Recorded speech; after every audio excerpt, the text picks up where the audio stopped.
Eh bien, bonjour à toutes et à tous. Une fois n'est pas coutume, ce n'est pas un tutoriel, mais bel et bien une vidéo pardon, sur les nouveautés. Alors aujourd'hui, vous êtes peut-être encore utilisateur de la version de GIMP qui est aujourd'hui n'est plus la 2.8.22, c'est fini, terminé. On a la nouvelle version qui est sortie. Alors je ferme celle-ci, exit la version 2.22 et on va regarder ce que GIMP nous propose. Et oui, nous avons maintenant la version de GIMP qui est officielle, c'est la 2.10 qui est téléchargeable. Alors pour les amis linuxiens, tout simplement, il y a l'app image, la version stable, la Flatpak ou l'app image. Alors moi j'ai mis l'app image et quoi de neuf? Eh bien déjà la bonne surprise lorsque je lance GIMP. Ici, alors je vais... Lorsque je lance GIMP, donc, on va se retrouver avec une version, si elle veut bien...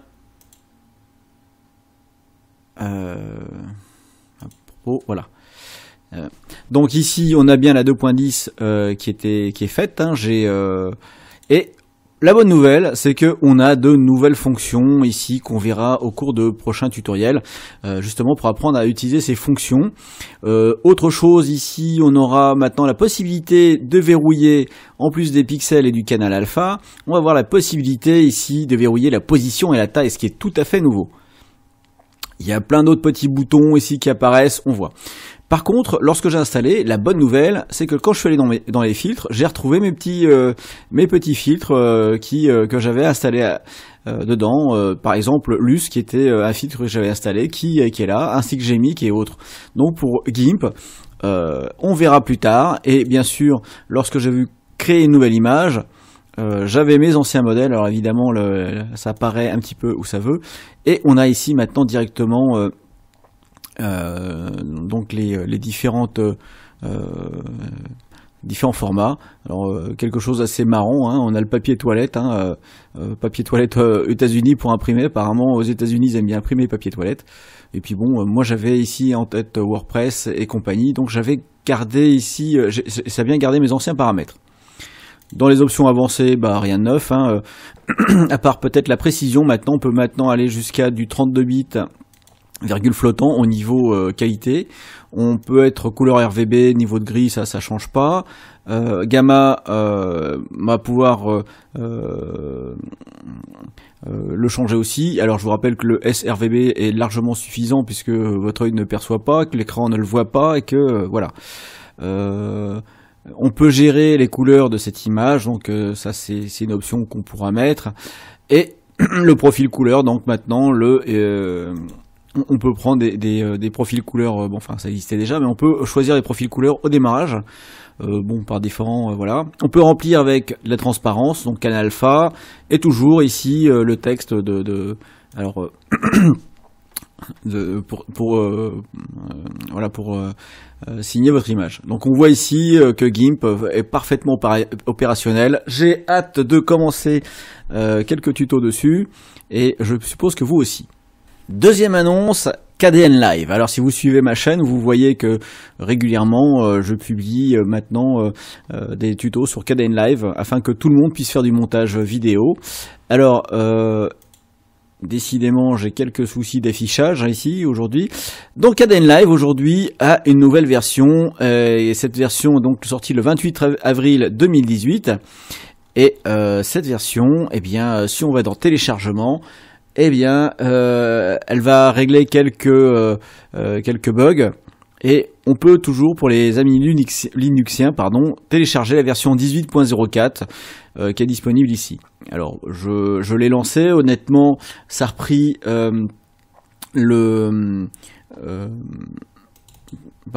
repris ça a repris l'interface qu'il y avait précédemment, que je vous présente ici.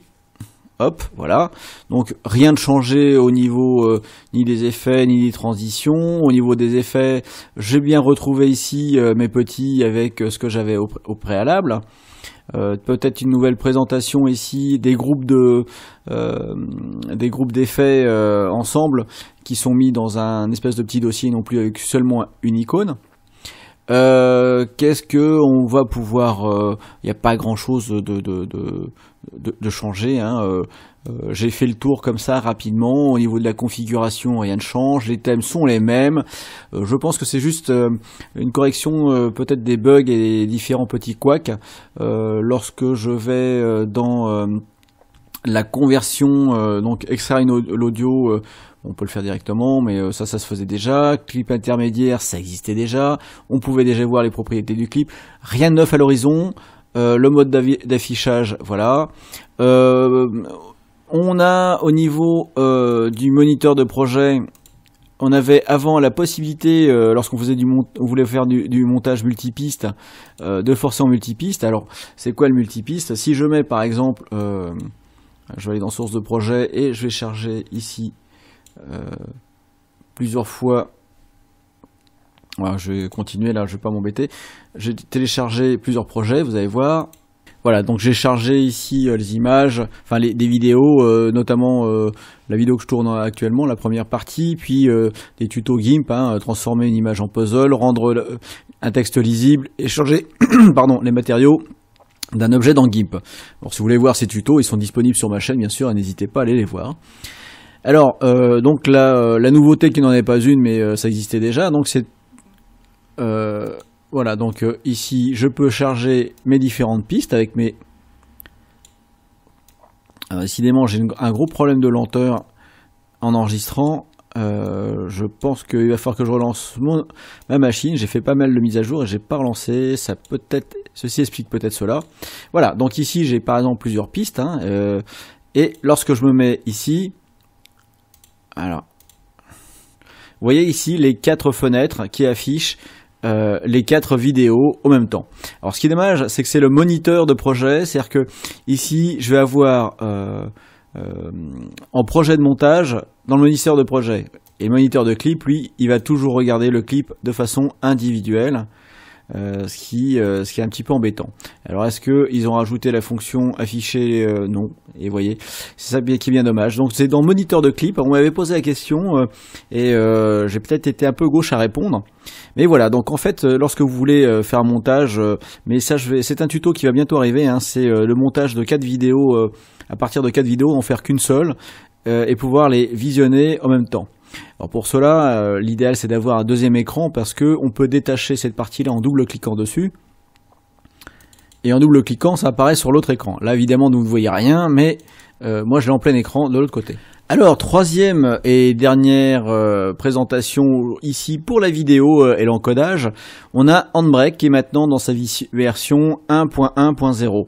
Alors, quoi de neuf? Eh bien, il y a l'encodage en H265 que j'ai testé qui marche très très bien. On a vraiment un gain de place qui est incroyable. Alors, Handbrake qui se présente maintenant sous forme de 2 fenêtres. Alors, je vais... fermer le navigateur. Donc il se présente sous forme de 2 fenêtres. On a donc ici une fenêtre pour la partie travail et une fenêtre de présélection qui va nous permettre de sélectionner l'encodage assez rapidement.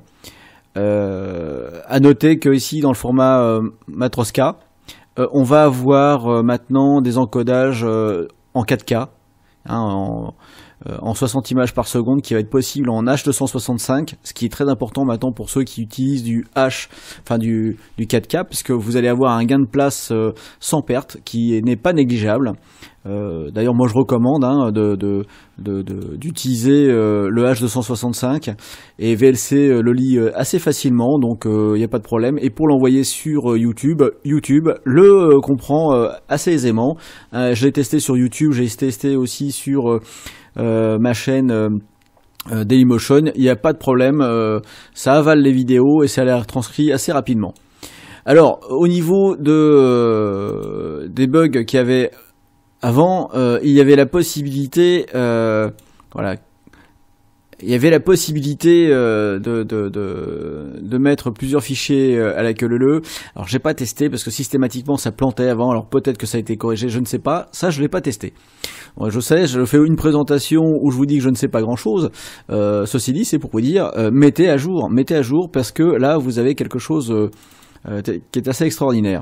Donc on a ici maintenant en queue, on a bien ici le nombre de travaux en attente. On peut voir ici, on a une prévue qui fonctionne maintenant, qui est opérationnelle. On voit ce qui se passe au niveau de la vidéo et on peut voir l'activité. Alors l'activité, en fait, c'est ni plus ni moins qu'un journal de compression qui vous fait une log. Voilà. Alors le fichier Matroska, donc en MKV, maintenant il est simple d'avoir des rognages. Alors moi voilà, auto-rognage je change pas, ou alors on peut toujours rester en optimal pour la source, ou je reste dans la taille d'origine. Bon, il n'y a pas grand chose. On peut appliquer des filtres maintenant, donc des entrelacés, etc. Au niveau de la vidéo, eh bien, on peut choisir ici l'encodeur directement. Donc, on peut être en 10 bits par exemple, 12 bits, en H265. Là, on peut vraiment gonfler la qualité, changer ici. Bon, là, il n'y a pas grand chose. On peut mettre des réglages, bien sûr. Au niveau de l'audio, il y a toujours la possibilité de mettre plusieurs pistes. Ça n'a pas changé. Par contre, avant dans audio, je ne sais pas si vous avez souvenir, c'est que vous aviez deux fenêtres. Là, au lieu d'avoir deux fenêtres, vous l'avez en colonne ici. Et maintenant, on peut ajouter donc Track Selection. On peut ajouter directement nos différentes langues et donc choisir ici. L'encodage. Moi je vous conseille le ACC3 qui marche très très bien. Le FLAC étant une version non compressée, donc ça le gain du H265 avec la place que ça va gagner, vous allez finalement vous allez le pourrir en mettant du FLAC. Vous aurez une super qualité non compressée, mais derrière une grosse taille de fichier. Et le sous-titrage c'est pareil ici. Vous avez le nombre de pistes qui existent et ce que l'on peut rajouter ici en termes de sélection.